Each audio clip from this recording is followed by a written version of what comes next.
അസ്സലാമു അലൈക്കും വറഹ്മത്തുള്ളാഹി വബറകാതുഹു. അൽഹംദുലില്ലാഹ് വസ്സലാത്തു വസ്സലാമു അലാ അഷ്റഫിൽ മഖ്ലൂഖീൻ വഅലാ ആലിഹി വസഹ്ബിഹി അജ്മഈൻ. അമ്മാ ബഅദ്. ബഹുമാന്യരായ ഉബൈദുല്ലാ തങ്ങൾ, ഉസ്താദ് അലി ഫൈസി, ബാക്കവി ഉസ്താദ്, ഫൈസി ഉസ്താദ്, അബ്ദുൽ ബാരി ഉസ്താദ്, ജാഫർ വാഫി ഉസ്താദ് തുടങ്ങി SYSൻ്റെയും SKICയുടെയും JICയുടെയും ഒക്കെ നേതാക്കളെ, പ്രവർത്തകരെ, മഹാനായ നബി സല്ലല്ലാഹു അലൈഹി വസല്ലമയുടെ ജന്മദിനം കൊണ്ടും ഹിജ്റ കൊണ്ടും വഫാത്ത് കൊണ്ടുമൊക്കെ ശ്രദ്ധേയമായ ഒരു മാസത്തിലാണ് നാം സ്ഥിതി ചെയ്യുന്നത്. എന്തുകൊണ്ടും നബി സല്ലല്ലാഹു അലൈഹി വസല്ലമയെ ഓർക്കപ്പെടേണ്ട ഒരു മാസമാണ് റബീഉൽ അവ്വൽ. റബീഉൽ അവ്വൽ മാസത്തിൽ നബി സല്ലല്ലാഹു അലൈഹി വസല്ലമയുടെ ജീവിതത്തിൽ കഴിഞ്ഞുപോയ ഒരുപാട് സംഭവങ്ങൾ നമ്മൾ ഓർത്തുകൊണ്ടിരിക്കുന്നു, നമുക്ക് ചുറ്റുമുള്ള ജനങ്ങളോട് നമ്മൾ അറിയിക്കുന്നു. ഇതാണ് ഈ മാസത്തിൽ നമ്മൾ ചെയ്തുകൊണ്ടിരിക്കുന്നത്. നബി സല്ലല്ലാഹു അലൈഹി വസല്ലമ തങ്ങളെ ഒരുപാട് അനുഭവിച്ചവരാണ് നമ്മളൊക്കെ. നമ്മുടെ ജീവിതത്തിൽ ഇത്രമാത്രം അനുഭവിച്ച മറ്റൊരു വ്യക്തി നമുക്കുണ്ടായിരിക്കുകയില്ല. പലപ്പോഴും നമ്മളത് മനസ്സിലാക്കുന്നില്ല എന്ന് മാത്രം. ഈ അടുത്ത് ജിദ്ദയിൽ വന്ന ഒരു സാഹിത്യകാരൻ, അദ്ദേഹത്തിൻ്റെ അനുഭവങ്ങൾ നിങ്ങളൊക്കെ വായിച്ചിട്ടായിരിക്കും, KP രാമനുണ്ണി. ഇസ്ലാമിനെക്കുറിച്ചും മുസ്ലിമീങ്ങളെക്കുറിച്ചുമൊക്കെ ധാരാളം അദ്ദേഹം പ്രസംഗിച്ചു. പ്രസംഗിക്കാനുണ്ടായ കാരണം അദ്ദേഹം പറഞ്ഞത്, ഞാൻ ഈ പ്രവാചകനെ, ഇസ്ലാമിൻ്റെ പ്രവാചകനെ അനുഭവിച്ചവനാണ്. അദ്ദേഹം വളരെ കൊച്ചുകുട്ടിയായ സന്ദർഭത്തിൽ അദ്ദേഹത്തിൻ്റെ അയൽവാസി അനാഥബാലനായ KP രാമനുണ്ണിയെ ആദരിച്ചതും ബഹുമാനിച്ചതും, വളരെ വലിപ്പം ചെന്ന് അദ്ദേഹം നബി സല്ലല്ലാഹു അലൈഹി വസല്ലമയുടെ ചരിത്രം പഠിച്ചപ്പോൾ അനാഥകളോട് എങ്ങനെ പെരുമാറണമെന്ന് പഠിപ്പിച്ച നബി സല്ലല്ലാഹു അലൈഹി വസല്ലമയുടെ ആ പ്രവർത്തന പാരമ്പര്യമായിരുന്നു, ആ അധ്യാപനമാണ് അദ്ദേഹത്തിൻ്റെ അയൽവാസിയായ അബ്ദുള്ള ഹാജിയെ അദ്ദേഹത്തെ ആദരിക്കുവാനും സ്നേഹിക്കാനും പ്രേരിപ്പിച്ചതെന്ന് അദ്ദേഹത്തിന് മനസ്സിലായി. നബി സല്ലല്ലാഹു അലൈഹി വസല്ലമയെ ചെറുപ്പത്തിൽ ഞാൻ വേണ്ടുവോളം അനുഭവിച്ചിട്ടുണ്ട് എന്ന് അമുസ്ലിമായ അദ്ദേഹത്തിന് മനസ്സിലാക്കാൻ കഴിഞ്ഞു. നമ്മുടെ ജീവിതത്തിൽ നമ്മൾ എത്രമാത്രം അനുഭവിച്ചു കഴിഞ്ഞു. നമ്മുടെ ചുറ്റുപാടുകളിൽ നിന്ന് നമുക്ക് ലഭിക്കുന്ന സ്നേഹങ്ങൾ ആരാണ് നമ്മെ പഠിപ്പിച്ചത്? നമ്മുടെ അയൽവാസികൾ നമ്മളോട് കാണിക്കുന്ന ആദരവുകൾ ആരാണ് അവരെ അതിന് പ്രേരിപ്പിച്ചത്? നമ്മുടെ ഏറ്റവും സമാധാനപൂർവമായ ഒരു കുടുംബം, മദ്യപാനമില്ലാത്തൊരു കുടുംബം നമുക്കുണ്ടാക്കി തന്നത് ആരാണ് അതിൻ്റെ കാരണക്കാരൻ? എല്ലാം നബി സല്ലല്ലാഹു അലൈഹി വസല്ലമ തങ്ങളായിരുന്നു. ഇത്രമാത്രം ഉന്നതമായ ഒരു ലോകത്തെ സംവിധാനിക്കുന്നതിൽ, ആധുനികമായ ഒരുപാട് മൂല്യങ്ങൾ നമുക്ക് പകർന്നു തരുന്നതിൽ അതിൻ്റെ യഥാർത്ഥ കാരണക്കാരൻ നബി സല്ലല്ലാഹു അലൈഹി വസല്ലമ തങ്ങളായിരുന്നു. നബിയുടെ അധ്യാപനവുമായിട്ട് ലോകത്തെന്ന് പറയപ്പെടുന്ന എല്ലാ മൂല്യങ്ങൾക്കും ആശയങ്ങൾക്കും, ഉന്നതമായ ആശയങ്ങൾക്കും ബന്ധമുണ്ട്. വളരെ കൃത്യമായി മുസ്ലിമീങ്ങൾക്കത് തെളിയിക്കാൻ കഴിയും. ചരിത്രം പഠിക്കുന്നവർക്ക് വ്യക്തമായി മനസ്സിലാക്കാൻ കഴിയും. നബി സല്ലല്ലാഹു അലൈഹി വസല്ലമയുടെ ജീവിതം, നബിയുടെ സ്വഭാവം, അത് ഏറ്റവും ഉന്നതമായ സ്വഭാവമായിരുന്നു. പരിപൂർണനായൊരു മനുഷ്യനായിരുന്നു നബി സല്ലല്ലാഹു അലൈഹി വസല്ലമ. ലോകത്ത് അത്രമാത്രം പരിപൂർണനായൊരു മനുഷ്യൻ നബി സല്ലല്ലാഹു അലൈഹി വസല്ലമയെ പോലെ കഴിഞ്ഞു പോയിട്ടില്ല. എല്ലാ ഗുണങ്ങളുടെയും പൂർണ്ണത നബിക്ക് മാത്രം അവകാശപ്പെട്ടതായിരുന്നു. അതുകൊണ്ടാണ് ഇന്നും ആളുകൾ നബി സല്ലല്ലാഹു അലൈഹി വസല്ലമയെ നബിയുടെ വേഷവിധാനങ്ങളിൽ അതുപോലെ അനുകരിച്ചു കൊണ്ടിരിക്കുന്നത്, നബി സല്ലല്ലാഹു അലൈഹി വസല്ലമയുടെ സ്വഭാവങ്ങളിൽ അനുകരിച്ചു കൊണ്ടിരിക്കുന്നത്. എല്ലാവരെയും ഉൾക്കൊള്ളുന്ന ഒരു സ്വഭാവമായിരുന്നു നബി സല്ലല്ലാഹു അലൈഹി വസല്ലമക്കുണ്ടായത്. ഹുദൈബിയ സന്ധിയും മക്കം ഫതഹും ഒക്കെ വരുന്നത് അതിൻ്റെ ഭാഗമായിട്ടാണ്. നബി സല്ലല്ലാഹു അലൈഹി വസല്ലമ സമൂഹത്തിൽ എല്ലാവരെയും ഉൾക്കൊള്ളുന്നു. ശത്രുവെന്നോ മിത്രമെന്നോ കൂടാതെ എല്ലാവരെയും ഉൾക്കൊള്ളുവാനും എല്ലാവർക്കും സത്യത്തിൻ്റെ സന്ദേശം മനസ്സിലാക്കി കൊടുക്കുവാനും അതിനവസരമൊരുക്കുവാനുമുള്ള ഒരു പ്രയത്നത്തിലായിരുന്നു നബി സല്ലല്ലാഹു അലൈഹി വസല്ലമ. നബിയുടെ ജീവിതം അങ്ങനെ തന്നെയായിരുന്നു. നബി സല്ലല്ലാഹു അലൈഹി വസല്ലമ തങ്ങൾ നമ്മൾ ഓർക്കുന്നത് പോലെ, നമ്മൾ മനസ്സിലാക്കുന്നത് പോലെ എന്തു പറഞ്ഞാലും അംഗീകരിക്കുന്ന ഒരു സമൂഹത്തിൽ അല്ല ജീവിച്ചതെന്ന് നമ്മൾ മനസ്സിലാക്കണം. നബി പറഞ്ഞാലൊക്കെ അംഗീകരിക്കും, അപ്പുറം ഒന്നും ഒന്നും പറയാൻ ആളുകളില്ല, എതിർക്കാൻ ആളുകളില്ല, എതിരെ ചിന്തിക്കാൻ ആളുകളില്ല. ഇങ്ങനത്തെ ഒരു സമൂഹത്തിൽ ജീവിക്കുന്ന ഒരു നേതാവിന് വളരെ സുഖമാണ്, എന്ത് പറഞ്ഞാലും കേൾക്കാൻ ആളുകളുണ്ട്. അങ്ങനത്തെ ഒരു സമൂഹത്തിലായിരുന്നില്ല നബി സല്ലല്ലാഹു അലൈഹി വസല്ലം ജീവിച്ചത്. നബി സല്ലല്ലാഹു അലൈഹി വസല്ലമയുടെ സമൂഹത്തിൽ വ്യത്യസ്തമായ വിഭാഗങ്ങളുണ്ടായിരുന്നു. വ്യത്യസ്ത ചിന്താഗതിക്കാരുണ്ടായിരുന്നു, നബിയുടെ ശത്രുക്കളുണ്ടായിരുന്നു. മക്ക കാലഘട്ടത്തിൽ മാത്രമല്ല, മദീന കാലഘട്ടത്തിലും ഉണ്ടായിട്ടുണ്ട്. എങ്ങനെയാണ് ഇവരെയൊക്കെ നബി സല്ലല്ലാഹു അലൈഹി വസല്ലമ കൈകാര്യം ചെയ്തത് എന്നത് ആധുനിക മുസ്ലിമീങ്ങൾ ഇന്ന് നമ്മൾ പ്രശ്നങ്ങൾ നേരിടുമ്പോൾ നമ്മൾ വിലയിരുത്തേണ്ട അവസരമാണ്. എങ്ങനെയാണ് നബി സല്ലല്ലാഹു അലൈഹി വസല്ലമ ഇവരെയൊക്കെ കൈകാര്യം ചെയ്തത്? നബി സല്ലല്ലാഹു അലൈഹി വസല്ലമയുടെ സമൂഹത്തിൽ, മദീനയിലെ സമൂഹത്തിൽ ജൂതന്മാരുണ്ടായിരുന്നു. നബി സല്ലല്ലാഹു അലൈഹി വസല്ലമയെ അവർ കണ്ടാൽ അസ്സലാമു അലൈക്കും എന്ന് പറയുന്നത്, അള്ളാഹുവിൻ്റെ നാശം ഉണ്ടാവട്ടെ എന്ന് പറയുന്ന ജൂതന്മാരുണ്ടായിരുന്നു. നബി സല്ലല്ലാഹു അലൈഹി വസല്ലമയുടെ സമൂഹത്തിൽ കപട വിശ്വാസികളുണ്ടായിരുന്നു. പുറത്ത് ചിരിക്കുകയും ഉള്ളിൽ ചതിക്കുകയും ചെയ്യുന്നവരാണ്. അവരുടെ ഒരുപാട് തവണ നബി സല്ലല്ലാഹു അലൈഹി വസല്ലമയെ അവർ ചതിച്ചിട്ടുണ്ട്. ഇവരെ എങ്ങനെയാണ് നബി സല്ലല്ലാഹു അലൈഹി വസല്ലമ കൈകാര്യം ചെയ്തതെന്ന് നമ്മൾ പലപ്പോഴും ചിന്തിക്കാറുണ്ടായിരുന്നു. ഇവർക്കൊക്കെ അർഹമായ അവകാശങ്ങൾ നബി സല്ലല്ലാഹു അലൈഹി വസല്ലമ വകവെച്ചു കൊടുത്തിരുന്നു. അതാണ് ബുഇസ്തു ലിഉതമ്മിമ മകാരിമൽ അഖ്ലാഖ് എന്ന് പറഞ്ഞത്. സ്വഭാവത്തിന്റെ ഏറ്റവും ഉയർന്ന പദവിയിലായിരുന്നു നബി ഉണ്ടായിരുന്നത്. അബ്ദുല്ലാഹി ഇബ്നു ഉബയ്യ് ഇബ്നു സുലൂലിനെ നിങ്ങൾക്ക് ഉദാഹരണമായിട്ട് എടുക്കാം. അദ്ദേഹം നബി സല്ലല്ലാഹു അലൈഹി വസല്ലമയെ ഏറെ ദ്രോഹിച്ച വ്യക്തിയാണ്. പക്ഷേ ഉബയ്യ് ഇബ്നു സുലൂല് അർഹമായ പരിഗണന മരണം വരെ നബി സല്ലല്ലാഹു അലൈഹി വസല്ലം അദ്ദേഹത്തിന് നൽകിയിട്ടുണ്ട്. സമൂഹത്തിൽ ഒരുപാട് കപടവിശ്വാസികളുണ്ടായിരുന്നു. മുസ്ലിമീങ്ങളിൽ അബ്ദുല്ലാഹി ഇബ്നു ഹുദൈഫത്ത് ഇബ്നു യമാൻ അല്ലാതെ ആരെയും നബി സല്ലല്ലാഹു അലൈഹി വസല്ലം കപടവിശ്വാസികളെ കുറിച്ചുള്ള വിവരം നൽകിയിരുന്നില്ല. ജനങ്ങൾ അവരെ കപടവിശ്വാസികളായി കാണരുത് എന്ന് റസൂൽ സല്ലല്ലാഹു അലൈഹി വസല്ലമക്ക് നിർബന്ധമുണ്ടായിരുന്നു. നബിക്ക് എല്ലാവരെയും അറിയാമായിരുന്നു. ഹുദൈഫത്ത് ഇബ്നു യമാനിന് മാത്രമേ അതുപോലെ റസൂൽ പറഞ്ഞു കൊടുത്തിട്ടുള്ളൂ ആരൊക്കെയാണ് കപടവിശ്വാസികളെന്ന്. നബി സല്ലല്ലാഹു അലൈഹി വസല്ലമയെ വ്യത്യസ്തമായ കുതന്ത്രങ്ങളിലൂടെ അവർ നബിയെ നേരിട്ടുകൊണ്ടിരുന്നു. അബ്ദുല്ലാഹി ഇബ്നു ഉബയ്യ് ഇബ്നു സുലൂലിനെ നിങ്ങൾ ആലോചിച്ചു നോക്കൂ. അദ്ദേഹം നബി സല്ലല്ലാഹു അലൈഹി വസല്ലമയെ എത്രമാത്രം കുതന്ത്രങ്ങൾ നടത്തിയ വ്യക്തി. അവസാനം ബനൂ ഖൈനുഖ സംഭവത്തിൽ അദ്ദേഹം നബി സല്ലല്ലാഹു അലൈഹി വസല്ലമയോട് പറയുന്നു, നബിയെ, ഇത് എൻ്റെ ആളുകളാണ്, എന്നെ ഇവര് ജാഹിലിയ കാലത്ത് 100-300ഓളം ആളുകളെ നൽകിക്കൊണ്ട് സംരക്ഷിച്ചവരാണ്, അവരെ കാര്യം എനിക്ക് വിട്ടുതരണം.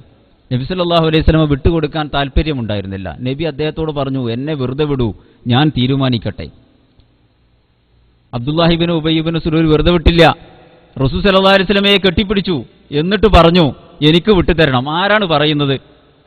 ഉഹദ് യുദ്ധത്തിൽ 300ഓളം ആളുകളുമായിട്ട് പിന്തിരിഞ്ഞു പോയ മനുഷ്യൻ, ആയിഷ റളിയല്ലാഹു അൻഹയെക്കുറിച്ച് അപവാദങ്ങൾ പറഞ്ഞു പരത്തിയ വ്യക്തി, മുസ്ലിമീങ്ങളെ എല്ലാ രംഗത്തും അവർക്ക് പ്രശ്നങ്ങൾ സൃഷ്ടിച്ചുകൊണ്ടിരിക്കുന്ന ഒരു വ്യക്തി, കപടവിശ്വാസികളുടെ നേതാവാണ് എന്ന് മുസ്ലിമീങ്ങൾ എല്ലാവരും വിശ്വസിക്കുന്ന വ്യക്തി, ഒരുപാട് സംഭവത്തിൽ നബി സല്ലല്ലാഹു അലൈഹി വസല്ലമയെ എതിർത്തുകൊണ്ട് രംഗത്തിറങ്ങിയ ഒരു വ്യക്തിയാണ് അബ്ദുല്ലാഹി ഇബ്നു ഉബയ്യ് ഇബ്നു സുലൂൽ. 2-3 തവണ അദ്ദേഹം പറഞ്ഞപ്പോൾ നബി സല്ലല്ലാഹു അലൈഹി വസല്ലമ അദ്ദേഹത്തിന് വിട്ടുകൊടുത്തു. നിങ്ങളുടെ തീരുമാനപ്രകാരം ചെയ്തോളൂ. അദ്ദേഹത്തെ മാന്യമായി ആദരിച്ചു. എന്ന് മാത്രമാണോ നബി സല്ലല്ലാഹു അലൈഹി വസല്ലമ ചെയ്തത്? നബി സല്ലല്ലാഹു അലൈഹി വസല്ലമ അദ്ദേഹം മരണപ്പെട്ടപ്പോൾ അതിന്റെ ശേഷവും ഒരുപാട് പ്രവർത്തനങ്ങൾ അദ്ദേഹം നടത്തിയിട്ടുണ്ട്. അദ്ദേഹം മരണപ്പെട്ടപ്പോൾ നബി സല്ലല്ലാഹു അലൈഹി വസല്ലമ സ്വന്തം ഖമീസ് നൽകിക്കൊണ്ട് അദ്ദേഹത്തിനെ കഫൻ ചെയ്തു. എന്ന് മാത്രമാണോ മുസ്ലിമീങ്ങളുടെ ശ്മശാനത്തിൽ ഇത്രമാത്രം മുനാഫിക്കീങ്ങളുടെ നേതാവെന്നറിയപ്പെടുന്ന വ്യക്തിയെ ബഖീ ഖബർസ്ഥാനിൽ നബി സല്ലല്ലാഹു അലൈഹി വസല്ലമയുടെ ഖമീസിൽ അദ്ദേഹത്തെ കഫൻ ചെയ്തുകൊണ്ട് മറവ് ചെയ്തു. എല്ലാവർക്കും അർഹമായ പരിഗണന നൽകിയിരുന്നു. നബി സല്ലല്ലാഹു അലൈഹി വസല്ലമക്ക് അപ്പുറം എതിരാളികൾ ആണെങ്കിൽ വരെ അപ്പുറം ഒരു ലീഡറെ കുറിച്ച് ചിന്തിക്കാൻ അവരുടെ മനസ്സിന് കഴിയുമായിരുന്നില്ല.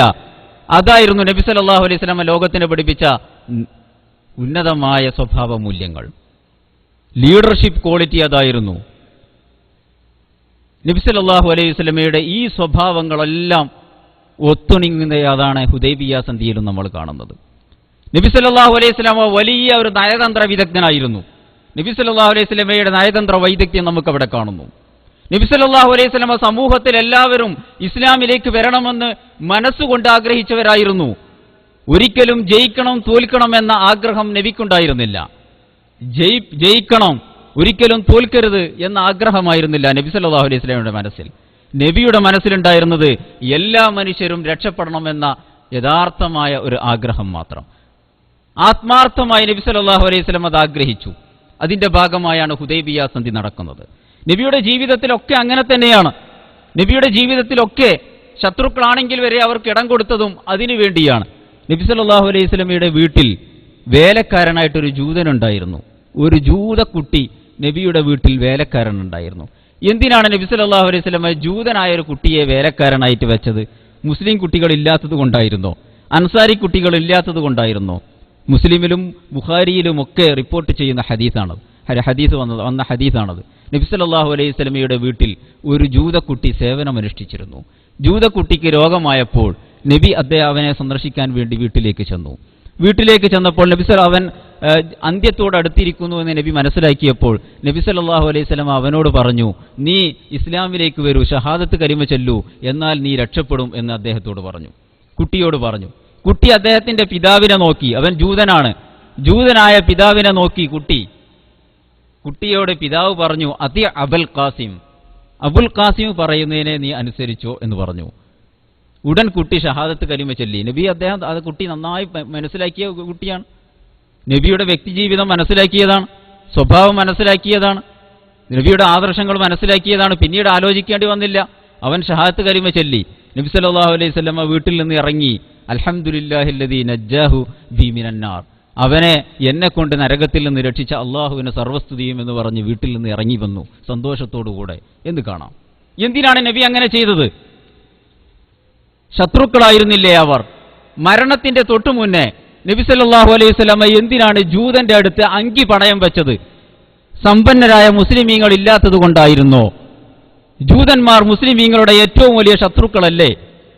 എന്തിനാണ് നബി അങ്ങനെ പണയം വെച്ചത്? എപ്പോഴും സമൂഹത്തിലെ തുറന്ന ശത്രുത അതൊരിക്കലും സത്യത്തിലേക്ക് വരാൻ, ജനങ്ങൾക്ക് എന്നും സത്യത്തിലേക്ക് വരാൻ തടസ്സമായിരിക്കും. തുറന്ന ശത്രുത ഒരു കാലത്തും ഉണ്ടാവാൻ പാടില്ല. ശത്രുതകൾക്ക് അയവ് വരുത്തണം. ഉന്നതമായ മൂല്യങ്ങളും വലിയ വലിയ ആശയങ്ങളുമാണ് നമ്മൾ ജനങ്ങളെ പഠിപ്പിച്ചുകൊണ്ടിരിക്കുന്നത്. ആശയപരമായി നമ്മെ തോൽപ്പിക്കാൻ ആരുമില്ല. പക്ഷേ അത് മനസ്സിലാക്കാനുള്ള അവസരങ്ങൾ നമ്മൾ ഒരുക്കി കൊടുക്കണം. ശത്രുവിനാണെങ്കിൽ പോലും അവന്റെ മുന്നിൽ വാതിലുകൾ തുറന്നു വിട്ടണം, അവന് മനസ്സിലാക്കാൻ വേണ്ടി. ഹുദൈബിയ സന്ധിയും ഇതിനു വേണ്ടി തന്നെയായിരുന്നു. ഖുറൈശികളുമായി കടുത്ത ശത്രുതയിലാണ്. ആ ശത്രുതയിൽ നിലക്കുന്ന കാലത്തോളം ഖുറൈശികൾ ഇസ്ലാമിലേക്ക് വരികയില്ല. അവരെ ചെറിയ ഒരു ഇടവേള അവർക്ക് നൽകണം. അവർക്ക് സൗഹൃദമായി ഇസ്ലാമിനെ മനസ്സിലാക്കാനുള്ള അവസരം ഒരുക്കി കൊടുക്കണം. നമ്മുടെ നാട്ടിൽ സംഭവിച്ചതല്ലേ? രാഷ്ട്രീയപരമായിട്ട് നമുക്കറിയാമല്ലോ. ടി.കെ. ഹംസ ജയിക്കുന്നതിൻ്റെ മുന്നേ നടന്ന സംഭവങ്ങൾ നിങ്ങൾക്കറിയില്ലേ? മുസ്ലിം ലീഗും കമ്മ്യൂണിസ്റ്റ് പാർട്ടിയും വലിയ ശത്രുതയിലായിരുന്നു ദീർഘകാലത്തോളം. തൊട്ട മുന്നത്തെ തെരഞ്ഞെടുപ്പിൽ അടവ് നയത്തിലൂടെ കമ്മ്യൂണിസ്റ്റ് പാർട്ടി തദ്ദേശ സ്വയംഭരണ സ്ഥാപനത്തിൽ മുസ്ലിം ലീഗുമായി പല സ്ഥലത്തും സഖ്യങ്ങൾ നടത്തി, സാമ്പാർ മുന്നണികളുണ്ടാക്കി. അതുവരെ കമ്മ്യൂണിസ്റ്റിനെ അരിവാൾ ചുറ്റിയ നക്ഷത്രത്തിന് വോട്ട് ചെയ്യൽ തന്നെ ഹറാമാണെന്ന് വിശ്വസിച്ച ആളുകൾ ഈ സഖ്യത്തിൻ്റെ ഭാഗമായിട്ട് പോയിട്ട് വോട്ട് ചെയ്തു. അടുത്ത തെരഞ്ഞെടുപ്പിൽ കമ്മ്യൂണിസ്റ്റുകാരനായ ആള് സ്ഥാനാർത്ഥിയായി നിന്നപ്പോൾ ശത്രുത അവർക്ക് കുറഞ്ഞു. വേഗം അവർ പോയി കുത്തി. എന്തോ കാരണത്താൽ ശത്രുതകൾ കുറയുമ്പോഴാണ് കാര്യങ്ങൾ മനസ്സിലാക്കാൻ കഴിയുക. ഇതിൻ്റെ ഭാഗം തന്നെയായിരുന്നു നബി സല്ലല്ലാഹു അലൈഹി വസല്ലം ഹുദൈബിയ സന്ധിയിലേക്ക് തിരിഞ്ഞതും. ശത്രുതകൾ കുറക്കുക. ശത്രുതകൾ കുറച്ചാൽ ആ സമൂഹം ഇസ്ലാമിലേക്ക് വരും. ഇസ്ലാമിലെ ഇന്ന് മദീനയിൽ സ്വന്തമായൊരു സമൂഹം രൂപപ്പെട്ടിട്ടുണ്ട്. ലോകത്ത് വെച്ച് ഏറ്റവും നല്ലൊരു സമൂഹമാണ്, ലോകത്ത് വെച്ച് ഏറ്റവും മാതൃകാപരമായൊരു സമൂഹമാണ്. ഈ സമൂഹത്തിന്റെ ഗുണഗണങ്ങൾ, വിശേഷണങ്ങൾ, സമൂഹത്തിന്റെ പ്രത്യേകതകൾ മനസ്സിലാക്കാനുള്ള അവസരം മക്കയിലെ കൊടിയ ശത്രുതയുമായി അവശേഷിക്കുന്ന ജനവിഭാഗങ്ങൾക്ക് അവസരമൊരുക്കി കൊടുക്കുക എന്ന ലക്ഷ്യത്തിലൂടെയാണ് ഹുദൈബിയ സന്ധി അരങ്ങേറിയത്. നബി സല്ലല്ലാഹു അലൈഹി വസല്ലം സ്വപ്നത്തിൽ കാണുന്നു, മക്കയിൽ പോയി ഹറമിൽ ചെന്ന് തവാഫ് ചെയ്ത് ഉംറ നിർവഹിക്കുന്നതായിട്ട് നബി സല്ലല്ലാഹു അലൈഹി വസല്ലം സ്വപ്നത്തിൽ കണ്ടു. അങ്ങനെ നബി സല്ലല്ലാഹു അലൈഹി വസല്ലമയും 1500ഓളം വരുന്ന സഹാബികളും മദീനയിൽ നിന്ന് മക്കയിലേക്ക് പുറപ്പെട്ടു. ഉംറ ചെയ്യുകയായിരുന്നു അവരുടെ ലക്ഷ്യം. ഇബ്നു ഉമ്മിയ മക്തൂം റളിയല്ലാഹു അൻഹുവിനെ മദീനയുടെ നേതൃത്വം അദ്ദേഹം നബി സല്ലല്ലാഹു അലൈഹി വസല്ലമയെ ഏൽപ്പിച്ചു.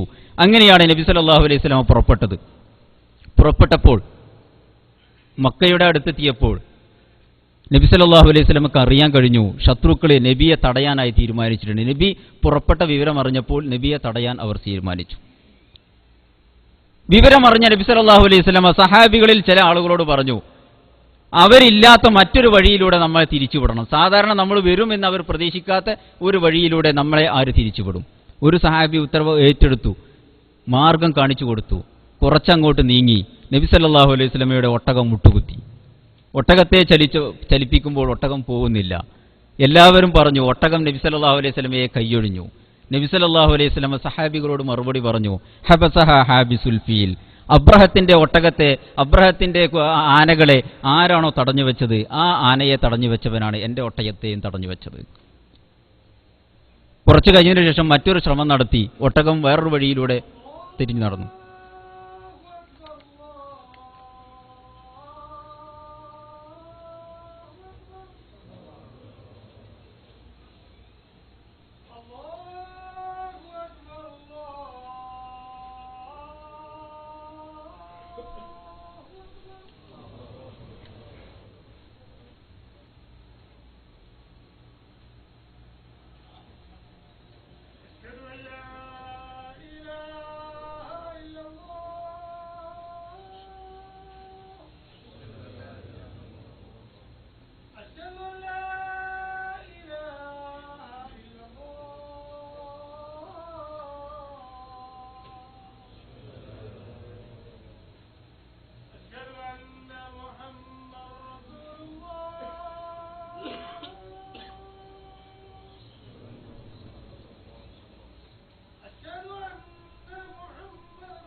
നബി സല്ലല്ലാഹു അലൈഹി വസല്ലമയുടെ ഒട്ടകം മറ്റൊരു വഴിയിലൂടെ തിരിഞ്ഞു. കുറച്ചു കഴിഞ്ഞപ്പോൾ അവിടെയും അത് യാത്ര അവസാനിക്കുകയായിരുന്നു. നബി സല്ലല്ലാഹു അലൈഹി വസല്ലമ ഹുദൈബിയയിൽ അഥവാ ശുമൈസിയിലെത്തി. അപ്പോഴാണ് ശത്രുക്കൾ നബി സല്ലല്ലാഹു അലൈഹി വസല്ലമയെ ഒരു നിലക്കും മക്കയിൽ കടക്കാൻ അനുവദിക്കുകയില്ല എന്നുള്ള വിവരം നബി സല്ലല്ലാഹു അലൈഹി വസല്ലമ തങ്ങൾ അറിയുന്നത്. ഖുസാ ഗോത്രത്തിൽപ്പെട്ട ബുദൈൽ ഇബ്നു വർഖ എന്ന് അറിയപ്പെടുന്ന അദ്ദേഹം ഒരു വ്യക്തി, ഗോത്രപ്രമുഖൻ നബി സല്ലല്ലാഹു അലൈഹി വസല്ലമയെ കണ്ട് സംസാരിച്ചു. നബി അദ്ദേഹത്തോട് പറഞ്ഞു, യുദ്ധമൊന്നും ഞങ്ങളുടെ ലക്ഷ്യമല്ല, ഞങ്ങൾ ഹറമിലേക്ക് ഉംറ നിർവഹിക്കാൻ വന്നവരാണ്. ഖുറൈശികൾക്ക് ഒരുപാട് സന്ദേശങ്ങൾ നൽകുകയായിരുന്നു നബി സല്ലല്ലാഹു അലൈഹി വസല്ലമയുടെ ലക്ഷ്യം. ഒന്ന്, അവർ മതം മാറിയവരാണ്, മറ്റൊരു മതത്തിൽ വിശ്വസിക്കുന്നവരാണ് എന്ന ആരോപണത്തിന് റസൂൽ സല്ലല്ലാഹു അലൈഹി വസല്ലം മറുപടി കൊടുക്കലായിരുന്നു. കഅബയെ ആരാധിക്കുന്ന ഇബ്രാഹിം നബി അലൈഹി ഇസ്ലാമിന്റെ മില്ലത്തിനെ ഉയർത്തിപ്പിടിക്കുന്ന ഒരു വിഭാഗമാണ് മുസ്ലിമീങ്ങളെന്ന് ഖുറൈശികളെ ബോധ്യപ്പെടുത്തലായിരുന്നു ഒന്നാമത്തെ ലക്ഷ്യം. മറ്റൊന്ന്, മുസ്ലിമീങ്ങൾ നേരത്തെ മക്കയിൽ നിന്ന് പോയ ഒരു വിഭാഗമല്ല, വളരെ ശക്തമായൊരു ജനവിഭാഗമാണ്, അടുക്കും ചിട്ടയുമുള്ള ഒരു സമൂഹമാണ് എന്നവരെ ബോധ്യപ്പെടുത്തലായിരുന്നു. നബി പറഞ്ഞു, യുദ്ധം ഞങ്ങളുടെ ലക്ഷ്യത്തിൽപ്പെട്ടതല്ല, ഞങ്ങൾ ഹറമിനെ ആദരിക്കുന്നു, ഉംറ നിർവഹിച്ച് ഹറമിൽ വന്ന് ഉംറ നിർവഹിച്ച് ഞങ്ങൾ തിരിച്ചു വരും. നിങ്ങൾ കണ്ടില്ലേ ഞങ്ങൾ കൊണ്ടുവന്ന ഹറമിൽ ബലിയെറുക്കാൻ കൊണ്ടുവന്ന മൃഗങ്ങളെ. ബുദൈൽ ഇബ്നു വർഖ ഖുറൈശികളോട് വിഷയം പറഞ്ഞു. ഖുറൈശികൾ നബി സല്ലല്ലാഹു അലൈഹി വസല്ലമയെ സഖ്യഗോത്രത്തിൽപ്പെട്ട വ്യക്തിയായിരുന്നു ബുദൈൽ ഇബ്നു വർഖ. അദ്ദേഹത്തെ ഖുറൈശികൾ വിശ്വസിച്ചിരുന്നില്ല. പിന്നീട് നബി സല്ലല്ലാഹു അലൈഹി വസല്ലമ ഒരു സഹാബിയെ ഖുറൈശികളുടെ അടുത്തേക്ക് നബി സല്ലല്ലാഹു അലൈഹി വസല്ലമ വന്നത് ഉംറ നിർവഹിക്കാനാണെന്ന് ബോധ്യപ്പെടുത്താൻ വേണ്ടി ഒരു സഹാബിയെ പറഞ്ഞയച്ചു. ആ സഹാബിയെ വഴിയിൽ വെച്ച് ഖുറൈശികൾ തടഞ്ഞു. ആ സഹാബിയുടെ ഒട്ടകത്തെ ഖുറൈശികൾ അറുത്തു. അദ്ദേഹത്തെ വധിക്കാൻ വേണ്ടി അവർ ശ്രമം നടത്തിയപ്പോൾ ഉംറ വേഷത്തിൽ വന്ന ഒരാളെ വധിക്കാൻ ഞങ്ങൾ അനുവദിക്കില്ലെന്ന് മക്കയിലെ ചില ആളുകൾ പറഞ്ഞു. അദ്ദേഹം രക്ഷപ്പെട്ടു തിരിച്ചു വന്നു. തിരിച്ചു വന്നപ്പോൾ നബി സല്ലല്ലാഹു അലൈഹി വസല്ലമ ചോദിച്ചു, ഖുറൈശികൾക്ക് നമ്മുടെ ലക്ഷ്യം ബോധ്യപ്പെടുത്താൻ ആരാണ് തയ്യാർ? അബൂബക്കർ സിദ്ദീഖ് റളിയല്ലാഹു അൻഹുവോട് ചോദിച്ചു, നിങ്ങൾ അതിനെ സമ്മതിക്കുമോ? നിങ്ങൾ അതിന് തയ്യാറാവുമോ? സിദ്ദീഖ് റളിയല്ലാഹു അൻഹു നബി സല്ലല്ലാഹു അലൈഹി വസല്ലമയോട് പറഞ്ഞു, ഖുറൈശികൾ എന്നെ മക്കയിലെത്തിയാൽ അവർ വധിച്ചു കളയും. അത്രമാത്രം ശത്രുത ഖുറൈശികൾക്ക് എന്നോടുണ്ട്. ഉമർ ഇബ്നുൽ ഖത്താബിനോട് ചോദിച്ചു. ഉമർ ഇബ്നുൽ ഖത്താബും അതുപോലെ തന്നെ പറഞ്ഞു, ഞാൻ ഖുറൈശികളുടെ അടുത്ത് പോവാൻ ഞാൻ ഇഷ്ടപ്പെടുന്നില്ല. അവരത്രമാത്രം ശത്രുതയിലാണ് എന്നെ നോക്കിക്കാണുന്നത്. ഞാൻ പറയുന്നത് വിശ്വസിക്കാനോ കേൾക്കുവാനോ വരെ അവർ തയ്യാറാവുകയില്ല. ഒരാളെ എനിക്കറിയാം, അദ്ദേഹത്തിന് മക്കയിൽ ചെന്ന് വിവരം അറിയിക്കാൻ കഴിയും. ആ അദ്ദേഹം നമ്മുടെ കൂട്ടത്തിലുണ്ട്, ഞാൻ നിങ്ങൾക്ക് പേര് പറഞ്ഞു തരാം. നബി സല്ലല്ലാഹു അലൈഹി വസല്ലം ആരാണെന്ന് ചോദിച്ചു. നബി സല്ലല്ലാഹു അലൈഹി വസല്ലമയോട് ഉമർ ഇബ്നുൽ ഖത്താബ് പറഞ്ഞു, ഉസ്മാൻ ഇബ്നു അഫ്ഫാൻ, ബനു ഉമയ്യ ഗോത്രത്തിലെ പ്രമുഖനാണ്. അബൂ സുഫിയാൻ ഇബ്നു ഹർബിന്റെ അടുത്ത ബന്ധക്കാരനാണ്. അദ്ദേഹത്തിന് കുടുംബക്കാരും ഗോത്രക്കാരുമുണ്ട്. മക്കയിലെ പ്രമാണികളൊക്കെ അദ്ദേഹത്തിന്റെ കുടുംബത്തിൽപ്പെട്ടവരാണ്. അദ്ദേഹത്തിന് പോവാം എന്ന് അവർ പറഞ്ഞു. ഉസ്മാൻ ഇബ്നു അഫ്ഫാൻ റളിയല്ലാഹു അൻഹുവിനോട് കാര്യം പറഞ്ഞപ്പോൾ അദ്ദേഹം അതിന് തയ്യാറായി. അതിൻ്റെ ഇടയിൽ നബി സല്ലല്ലാഹു അലൈഹി വസല്ലമക്ക് ഒരു വാർത്ത കേട്ടു. ഉസ്മാൻ ഇബ്നു അഫ്ഫാൻ ചെന്നതിനു ശേഷം ഉസ്മാൻ ഇബ്നു അഫ്ഫാൻ വധിക്കപ്പെട്ടു എന്ന്. ശരിയായിരുന്നില്ല വാർത്ത. പക്ഷേ നബി സല്ലല്ലാഹു അലൈഹി വസല്ലമ അവിടെ വെച്ച് പ്രതിജ്ഞ ചെയ്തു, ശത്രുക്കളുമായി മരണം വരെ പോരാടും ഞങ്ങൾ. ഉസ്മാൻ റളിയല്ലാഹു അൻഹു രക്തത്തിന് വേണ്ടി ഞങ്ങൾ പോരാടും. നമ്മൾ ഉംറക്ക് വന്നവരാണെങ്കിൽ ഇനി യുദ്ധം ചെയ്തേ ഞങ്ങൾ മടങ്ങുകയുള്ളൂ. ഉസ്മാൻ റളിയല്ലാഹു അൻഹു വധിക്കപ്പെട്ടാൽ ആദ്യമായിട്ട് ഞാൻ തന്നെ ബൈഅത്ത് ചെയ്യുന്നു എന്ന് പറഞ്ഞ് നബി സല്ലല്ലാഹു അലൈഹി വസല്ലമ വലത്തെ കൈയും ഇടത്തെ കൈയും കൂട്ടിപ്പിടിച്ചുകൊണ്ട് നബി പറഞ്ഞു, വലത്തെ കൈ ഇത് ഉസ്മാൻ റളിയല്ലാഹു അൻഹുവിന്റെ രക്തത്തിന് വേണ്ടി ശബ്ദിക്കുന്ന കൈയാണെന്ന് പറഞ്ഞ് മറ്റേ കൈയിൽ ബൈഅത്ത് ചെയ്തു. ഉസ്മാന്റെ രക്തത്തിന് വേണ്ടി ഞാൻ ബൈഅത്ത് ചെയ്യുന്നു എന്ന് നബി സ്വന്തം ബൈഅത്ത് ചെയ്തു. 1500ഓളം വരുന്ന സഹാബികളും നബി സല്ലല്ലാഹു അലൈഹി വസല്ലമയുടെ കൂടെ ബൈഅത്ത് ചെയ്തു. അതാണ് ബൈഅത്തുർ റിദ്വാൻ. ഒരു മരത്ത ചുവട്ടിൽ വെച്ചായിരുന്നു ബൈഅത്ത്. ആ ബൈഅത്തുർ റിദ്വാൻ എന്ന പേരിൽ അള്ളാഹു അതിനെ പ്രശംസിക്കുകയും ഇഷ്ടപ്പെടുകയും ചെയ്തു. ശേഷം മനസ്സിലായ നബി ഉസ്മാൻ റളിയല്ലാഹു അൻഹു കൊല്ലപ്പെട്ടിട്ടില്ല. പിന്നീട് ഖുറൈശികളും നബി സല്ലല്ലാഹു അലൈഹി വസല്ലമയുടെയും ഇടയിൽ കുറെ ദൂതന്മാർ ഇറങ്ങി ചർച്ചകളായിരുന്നു. നബി സല്ലല്ലാഹു അലൈഹി വസല്ലമയുടെ നയതന്ത്ര വൈദഗ്ധ്യം വളരെ വ്യക്തമായി മനസ്സിലാക്കുന്ന സംഭവങ്ങളാണ് പിന്നീട് അരങ്ങേറിയത്. വളരെ വ്യക്തമായൊരു നയതന്ത്രജ്ഞനെ പോലെയാണ് നബി സല്ലല്ലാഹു അലൈഹി വസല്ലം, നിപുണനായൊരു നയതന്ത്രജ്ഞനെ പോലെയാണ് നബി പെരുമാറിയത്. ആദ്യമായിട്ട് ഖുറൈശികൾ ഒരു ആളെ വിടുന്നു, മിക്റസ് ഇബ്നു ഹഫ്സ് എന്ന് പറയുന്ന ആൾ. മിക്റസ് ഇബ്നു ഹഫ്സിനെ വന്നപ്പോഴേ അദ്ദേഹത്തെ ദൂരെ നിന്ന് കണ്ടപ്പോൾ തന്നെ നബി സല്ലല്ലാഹു അലൈഹി വസല്ലം പറഞ്ഞു, ഹാദാ റജുലുൻ ഫാജിർ, ഈ വരുന്ന മനുഷ്യൻ തമ്മാടിയായ ആളാണ്. അദ്ദേഹത്തോട് നമുക്കൊരു കരാർ ചെയ്യാനൊന്നും പറ്റിയ മനുഷ്യനല്ല അയാൾ, വിശ്വസിക്കാൻ പറ്റുകയില്ല. അദ്ദേഹം വന്നു, മാന്യമായിട്ട് അദ്ദേഹത്തെ സ്വീകരിച്ചു. നബി അദ്ദേഹത്തോട് സംസാരിച്ച് അദ്ദേഹത്തോട് പറഞ്ഞു, ഉംറ ലക്ഷ്യം വെച്ച് മാത്രം വന്നവരാണ്, യുദ്ധം ഞങ്ങളുടെ ലക്ഷ്യത്തിൽപ്പെട്ടതല്ല. അത് പറഞ്ഞപ്പോഴേ അദ്ദേഹം ആ കാര്യങ്ങളൊക്കെ പറഞ്ഞു. അദ്ദേഹം റസൂലിന്റെ വാക്ക് കേട്ട് അദ്ദേഹം തിരിച്ചുപോയി ശത്രുക്കളോട് പറഞ്ഞു, അവർ ഉംറക്ക് മാത്രമേ ലക്ഷ്യം വെക്കുന്നുള്ളൂ എന്നാണ് പറയുന്നത്. കാര്യമായ ഒരു പുരോഗതിയും ആ സംസാരത്തിലുണ്ടായില്ല. പിന്നീട് ഖുറൈശികൾ അടുത്തത് അയക്കുന്നത് മക്കയിലെ കറുത്ത വർഗ്ഗക്കാരുടെ നേതാവ്, ഹബശികളുടെ നേതാവ് ഹുലൈസ് ഇബ്നു അൽഖമ എന്ന് പറയുന്ന ആളെ. ഹുലൈസ്, കറുത്ത വർഗ്ഗക്കാരറിയല്ലോ, അവര് ആരാധന കർമ്മങ്ങളിലൊക്കെ വളരെ നിഷ്ഠ പുലർത്തുന്ന ആളാണ്. ഹുലൈസ് ഇബ്നു അൽഖമ എന്ന് അറിയുന്ന ആളെ ഖുറൈശികൾ നബിയുമായി സംസാരിക്കാൻ വിട്ടു. നബി അദ്ദേഹത്തെ കണ്ടപാട് തന്നെ നബി സല്ലല്ലാഹു അലൈഹി വസല്ലം പറഞ്ഞു, ഈ ആളുകൾ കഅബയെ വല്ലാതെ ആദരിക്കുന്ന മനുഷ്യന്മാരാണ്. കഅബയിൽ ബലിയെറുക്കാൻ കൊന്ന മൃഗങ്ങളെ ഇഷ്ടപ്പെടുന്ന ആളുകളാണ്. അതുകൊണ്ട് ആ വരുന്ന മനുഷ്യന്റെ നേരെ നിങ്ങൾ ബലിയെറുക്കാൻ കൊണ്ടുവന്ന മൃഗങ്ങളെ നിങ്ങൾ അദ്ദേഹത്തിന്റെ നേരെ ആക്കുക, അദ്ദേഹം അത് കാണട്ടെ എന്ന് നബി സല്ലല്ലാഹു അലൈഹി വസല്ലം പറഞ്ഞു. ബലിയെറുക്കാൻ വന്ന മൃഗങ്ങളെ കണ്ട ഹുലൈസ് ഇബ്നു അൽഖമ നബി സല്ലല്ലാഹു അലൈഹി വസല്ലമയോട് സംസാരിക്കാൻ വരെ നിന്നില്ല. അദ്ദേഹം വേഗം തിരിച്ച് ഖുറൈശികളുടെ അടുത്തേക്ക് പോയി. അദ്ദേഹത്തിന് മനസ്സിലായി ഇത് ഉംറ നിർവഹിക്കാൻ വന്നവരാണ്, യുദ്ധത്തിന് വന്നവരല്ല. ഖുറൈശികളോട് പറഞ്ഞു, അവര് ഉംറ നിർവഹിക്കാൻ വന്നവരാണ്, അവർക്ക് യുദ്ധം എന്നുള്ള ലക്ഷ്യമില്ല. ഖുറൈശികൾ പറഞ്ഞു, നിനക്ക് അതിനെക്കുറിച്ച് യാതൊരു വിവരവുമില്ല, നീ അഅറാബിയ, ഇന്നമാ അൻത അഅറാബിയുൻ ഇജ്ലിസ്, നീ അവിടെ ഇരിക്കുന്നു പറഞ്ഞു. ഹുലൈസ് ഇബ്നു അൽഖമ ഖുറൈശികളോട് പറഞ്ഞു, കഅബ സന്ദർശിക്കാനായിട്ട് ഉംറ നിർവഹിക്കാനായി വന്നവരെ തടഞ്ഞാൽ ഹബശികളെ മുഴുവൻ കൂട്ടി ഞാൻ നിങ്ങളോട് യുദ്ധം ചെയ്യും. അവസാനം വരെ ഞങ്ങൾ നിങ്ങളോട് പൊരുതും എന്ന് ഹുലൈസ് ഭീഷണിപ്പെടുത്തി. നബി സല്ലല്ലാഹു അലൈഹി വസല്ലം നയതന്ത്ര വൈദഗ്ധ്യമാണ് പ്രകടമാകുന്നത്. നബിയുടെ ഓരോ പ്രവർത്തനങ്ങളും ശത്രുപാളയത്തിൽ എത്രമാത്രം പ്രതിധ്വനികളാണ് സൃഷ്ടിച്ചുകൊണ്ടിരിക്കുന്നത്. ആ ഭീഷണി കേട്ടപ്പോൾ ഖുറൈശികൾ പറഞ്ഞു, ഞങ്ങളതിന് മറ്റു പരിഹാരങ്ങൾ നേടാൻ നീ സമാധാനമായിരിക്കൂ എന്ന് അദ്ദേഹത്തോട് പറഞ്ഞു. പിന്നീട് നബി സല്ലല്ലാഹു അലൈഹി വസല്ലമയുടെ അടുത്തേക്ക് അയച്ചത് ഉർവത്ത് ബിൻ മസ്ഊദ് എന്ന് പറയുന്ന ആളാണ്. മുമ്പ് നബി സല്ലല്ലാഹു അലൈഹി വസല്ലമ ത്വായിഫിൽ പോയ വിവരങ്ങളൊക്കെ ഇവിടെ പരാമർശിക്കുകയുണ്ടായി. അതിലൊരു പറയപ്പെട്ട വ്യക്തിയാണ് ഉർവത്ത് ബിൻ മസ്ഊദ്. ത്വായിഫിലെ പ്രമുഖനാണ്, ഖുറൈശികളുമായി വളരെ അടുത്ത വ്യക്തിയാണ്, വലിയ രാജാവിനെ പോലെ ആളുകൾ വാഴ്ത്തുന്ന ഒരു വ്യക്തിയാണ് ഉർവത്ത് ബിൻ മസ്ഊദ്. പല രാജാക്കന്മാരുടെ അടുത്തും ദൂതന്മാരായി അദ്ദേഹം പോയിട്ടുണ്ട്. ഉർവത്ത് ബിൻ മസ്ഊദ് വരുന്നത് കണ്ടപ്പോൾ നബി സല്ലല്ലാഹു അലൈഹി വസല്ലമ ഇതുവരെ വന്ന രണ്ട് ആളുകളെയും സ്വീകരിച്ചതുപോലെയല്ല ഉർവത്ത് ബിൻ മസ്ഊദിനെ സ്വീകരിച്ചത്.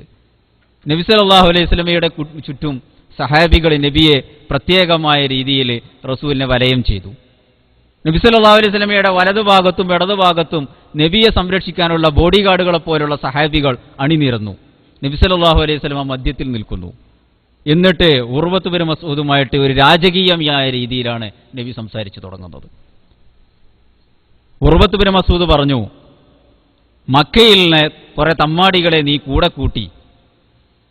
ഇപ്പോൾ മക്കയിലുള്ള നിന്റെ പ്രമുഖരായ ആളുകളെ, നേതാക്കന്മാരെ അറുകൊല ചെയ്യാൻ വേണ്ടി അവരുമായിട്ട് നീ വരികയാണ്. മദീനയിൽ നിന്ന് നീ വരുന്നു. ഖുറൈശികൾ പുലിത്തോലുകൾ അണിഞ്ഞ് നിന്നെ നേരിടാൻ ഒരുങ്ങിയിട്ടുണ്ട്. ഒരിക്കലും നിങ്ങൾക്ക് രക്ഷപ്പെടാൻ സാധ്യമല്ല. ഖുറൈശികളുടെ വലിയൊരു സൈന്യത്തെ നിങ്ങവരെ കണ്ടാൽ നിന്റെ കൂടെയുള്ള അനുയായികളൊക്കെ ചിതറിയോടും എന്ന് ആദ്യമായൊരു വർത്താനം ഉർവത്ത് ബിൻ മസ്ഊദ് നബി സല്ലല്ലാഹു അലൈഹി വസല്ലമയോട് പറഞ്ഞു. നബിയുടെ വലതുഭാഗത്ത് നിന്നിരുന്നത് അങ്കികളൊക്കെ അണിഞ്ഞ് മുഖമൊക്കെ മറച്ച് അബൂബക്കർ സിദ്ദീഖ് റളിയല്ലാഹു അൻഹു, അങ്കി കൊണ്ട് മുഖമൊക്കെ മറച്ചിട്ട് അബൂബക്കർ സിദ്ദീഖ് റളിയല്ലാഹു അൻഹു ആയിരുന്നു നിന്നിരുന്നത്. അദ്ദേഹം വളരെ പരുഷമായ രീതിയിൽ ഉർവയോട് സംസാരിച്ചു. എന്നിട്ട് പറഞ്ഞു, ഞങ്ങൾ ആ പ്രവാചകനെ, ഞങ്ങളുടെ നബി സല്ലല്ലാഹു അലൈഹി വസല്ലമയെ ഞങ്ങൾ ഒഴിവാക്കുമെന്നാണോ നീ വിചാരിക്കുന്നത് എന്ന് ചോദിച്ചു. അത് ചോദിച്ചപ്പോഴേ ആളെ മനസ്സിലായില്ല ഉർവത്ത് ബിൻ മസ്ഊദിന്. നബിയോട് ഉർവ ചോദിച്ചു, ആരാണ് ഈ നിൽക്കുന്നത്? ഉർവനോട് പറഞ്ഞു, അത് ഇബ്നു അബി ഖുഹാഫ, അബൂ ഖുഹാഫയുടെ പുത്രനാണ് ഈ നിൽക്കുന്നത്. ഉർവക്ക് മനസ്സിലായി അബൂബക്കർ സിദ്ദീഖ് റളിയല്ലാഹു അൻഹു മുമ്പ് പല ഇടപാടുകളും ഉർവയുമായി നടത്തിയിട്ടുണ്ട്. അദ്ദേഹത്തെ ഒരുപാട് സഹായങ്ങൾ ചെയ്തിട്ടുണ്ട്. വലിയ ധനാഢ്യനും സമ്പന്നനുമായിരുന്നു അബൂബക്കർ. അദ്ദേഹം പറഞ്ഞു, മുമ്പ് ഒരുപാട് കാര്യങ്ങൾ നമ്മൾ തമ്മിൽ വലിയൊരു ബന്ധമുള്ള മനുഷ്യരാണ്. ആ ബന്ധത്തിന്റെ പേരിൽ നീ പറഞ്ഞതിന് ഞാനിപ്പോൾ പ്രതികരിക്കുന്നില്ല. ഉർവ സംസാരിച്ചു തുടങ്ങി. സംസാരം ദീർഘമായി. അറബികളുടെ സംസാരമനുസരിച്ച് അവര് സംസാരിക്കുന്നവരുടെ ശരീരത്തിൽ തട്ടും. അതുപോലെ ഉർവ നബി സല്ലല്ലാഹു അലൈഹി വസല്ലമയുടെ താടി പിടിക്കാനായിട്ട് താടിയുടെ ഭാഗത്തേക്ക് മുഖത്തിന്റെ നേരെ കൈ നീട്ടി തുടങ്ങി. ദേഷ്യം കൊണ്ടല്ല, സംസാരത്തിന്റെ ഇടയിലാ. നബി സല്ലല്ലാഹു അലൈഹി വസല്ലമയുടെ ഇടതുഭാഗത്ത് നിന്നിരുന്ന മുഗീറത്ത് ബിൻ ശുഅബ, അദ്ദേഹം കയ്യിലുണ്ടായിരുന്ന വാൾ തലപ്പുകൊണ്ട്, വാളിന്റെ പിടികൊണ്ട് ഉർവയുടെ കൈ തട്ടി. ഒരു പ്രാവശ്യം തട്ടി, 2 പ്രാവശ്യം തട്ടി. 3ാമത്തെ പ്രാവശ്യം അദ്ദേഹം പറഞ്ഞു ഉർവയോട്, സംസാരത്തിന്റെ ഇടയിൽ അതൊക്കെ അദ്ദേഹം വിട്ടുപോയി, തട്ടുണ്ടെങ്കിൽ അതൊക്കെ ക്ഷമിച്ചിട്ട് പിന്നെ അങ്ങ് സംസാരം തുടർന്നു. 3ാമത്തെ പ്രാവശ്യം പറഞ്ഞു, ഇനി നബിയുടെ തയാടിയുടെ നേരെ കൈ പോയാൽ ആ കൈ കൊണ്ട് ഒരിക്കലും നീ എൻ്റെ കൈ ഉയർത്താൻ നിനക്ക് സാധ്യമാവില്ല, ഞാൻ വെട്ടിമാറ്റും എന്ന് പറഞ്ഞു. ഉർവ ചോദിച്ചു, ആരാണ് ഈ സംസാരിക്കുന്നവൻ? നബി സല്ലല്ലാഹു അലൈഹി വസല്ലം പറഞ്ഞു, ഹാദാ ഇബ്നു അഖീക ഉർവ മുഗീറത്ത് ബിൻ ശുഅബ, നിന്റെ സഹോദരപുത്രനായ മുഗീറത്ത് ബിൻ ശുഅബയാണ് ഇത്. ഉർവക്ക് ദേഷ്യം പിടിച്ചു. അൽ ഗസൽത സൗഅതക ഇല്ലാ ബിൽ അംസി. ഉർവ ദേഷ്യം പിടിച്ചുകൊണ്ട് പറഞ്ഞു, നിന്റെ ഔറത്തൊക്കെ ഇന്നലല്ലേ നീ കഴുകിയത്? നേരത്തെ മുഗീറത്ത് ബിൻ ശുഅബ ഒരു 13 ആളെ കൊന്നിരുന്നു. 13 ആളെ കൊന്ന് ഉർവത്ത് ബിൻ മസ്ഊദിന്റെ ഗോത്രക്കാരനാണ് അദ്ദേഹം. 13 ആളെ കൊന്നതിന്റെ പേരിൽ ഈ ഗോത്രവും അവരെ ഗോത്രവും തമ്മിൽ പ്രശ്നമുണ്ടാവാൻ ഒരുങ്ങിയപ്പോൾ, യുദ്ധത്തിലേക്ക് കാര്യങ്ങൾ നീങ്ങിയപ്പോൾ ഈ 13 ആൾക്കുള്ള ദിയത്ത് സ്വന്തം പോക്കറ്റിൽ നിന്ന് എടുത്തു കൊടുത്തിട്ട് പ്രശ്നം പരിഹരിച്ച ആളാണ് ഉർവ. ഉർവയോടാണ് മുഗീറത്ത് ബിൻ ശുഅബ ഈ കാര്യം പറഞ്ഞത്. ദേഷ്യം പിടിച്ച് അദ്ദേഹം പറഞ്ഞു. ഉർവ ചുറ്റും നോക്കി. നബി സല്ലല്ലാഹു അലൈഹി വസല്ലം ഒളു എടുക്കുമ്പോൾ ആ ഒളുവിന്റെ വെള്ളത്തിന് വേണ്ടി ജനങ്ങൾ തിരക്ക് കൂടുന്നത് ഉർവ കണ്ടു. നബിയെ ആദരിക്കുന്നത് ഉർവ കണ്ടു. ഉർവ തിരിച്ച് ശത്രുപാളയത്തിൽ ചെന്നു.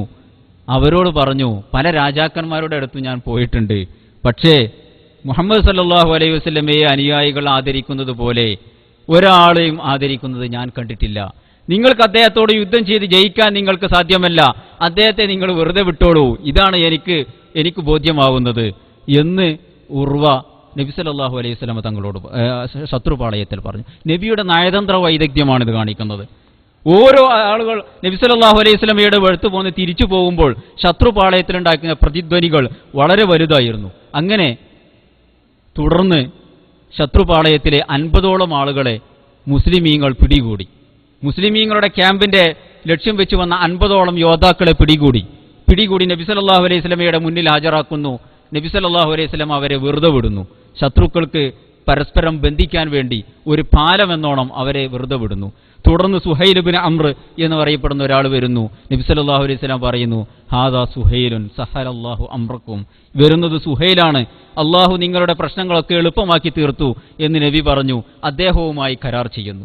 കരാറിൽ മുസ്ലിമീങ്ങൾക്ക് അനുഗുണമായിട്ടായിരുന്നില്ല കരാറുകളൊക്കെ. മുസ്ലിം പക്ഷത്തു നിന്ന് ആരെങ്കിലും മുസ്ലിമായ ശത്രുപക്ഷത്തേക്ക് പോയാൽ അവരെ ശത്രുക്കൾ സ്വീകരിക്കും.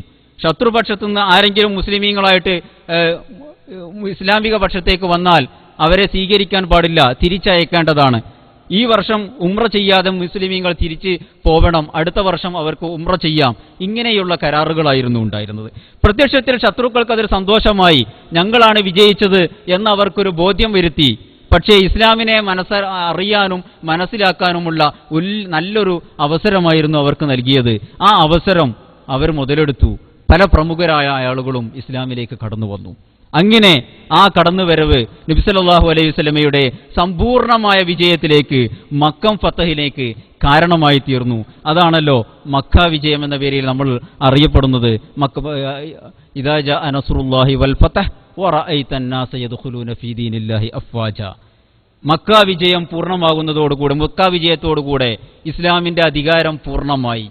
അധികാരം പൂർണ്ണമാകുന്നതോടുകൂടെ ജനങ്ങൾ കൂട്ടം കൂട്ടമായി ഇസ്ലാമിലേക്ക് കടന്നു വരും. അള്ളാഹു മുസ്ലിമീങ്ങളെ ഉണർത്തി.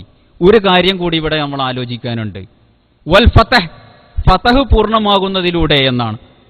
ഇസ്ലാമിന്റെ ജനങ്ങൾ ഇസ്ലാമിലേക്ക് കടന്നു വരുന്നത് നിർബന്ധമായിട്ടല്ല, പക്ഷേ ഇസ്ലാമിന്റെ വിജയത്തിൽ, മുന്നേറ്റത്തിൽ, ഇസ്ലാമിന്റെ രാഷ്ട്രീയമായ അധികാരത്തിന്, പ്രത്യേകം രാഷ്ട്രീയമായ സ്വാധീനത്തിന്, അംഗീകാരത്തിന്, അധികാരത്തിന് പ്രത്യേകമായ ഔന്നിത്യങ്ങളുടെ പ്രത്യേകമായ പ്രാധാന്യങ്ങളുണ്ട് എന്നാണ് അത് സൂചിപ്പിച്ചത്. അധികാരം മുസ്ലിമീങ്ങളുടെ കയ്യിലേക്ക് എത്തിയപ്പോൾ ജനങ്ങൾ കൂട്ടം കൂട്ടമായി, സംരക്ഷിക്കാൻ ആളുകളുണ്ട്, വളരെ ശക്തമായ ജനവിഭാഗമാണെന്ന് മനസ്സിലാക്കിയപ്പോൾ സത്യം മനസ്സിലാക്കിയവർ തന്നെ കൂട്ടം കൂട്ടമായി ഇസ്ലാമിലേക്ക് തിരിച്ചു വന്നു എന്നാണ് ആ മക്ക വിജയത്തോടുകൂടെ പൂർത്തിയായത്. കൂടുതലൊന്നും ഞാൻ സംസാരിക്കുന്നില്ല. ഹുദൈബിയ സന്ധിനെക്കുറിച്ച് നമ്മൾ പറഞ്ഞു കഴിഞ്ഞു. നമുക്ക് ഒരുപാട് പരിപാടികളുണ്ട്. അള്ളാഹു നമ്മൾ കേട്ടതും പറഞ്ഞതും സ്വാലിഹായ അമലായി സ്വീകരിക്കുമാറാവട്ടെ. ഇതുപോലെ ജന്നാത്തുൽ ഫിർദൗസിൽ ഒരുമിച്ച് കൂടാൻ അള്ളാഹു നമുക്ക് തൗഫീഖ് നൽകുമാറാവട്ടെ. ആമീൻ ആമീൻ റഹ്മതിക.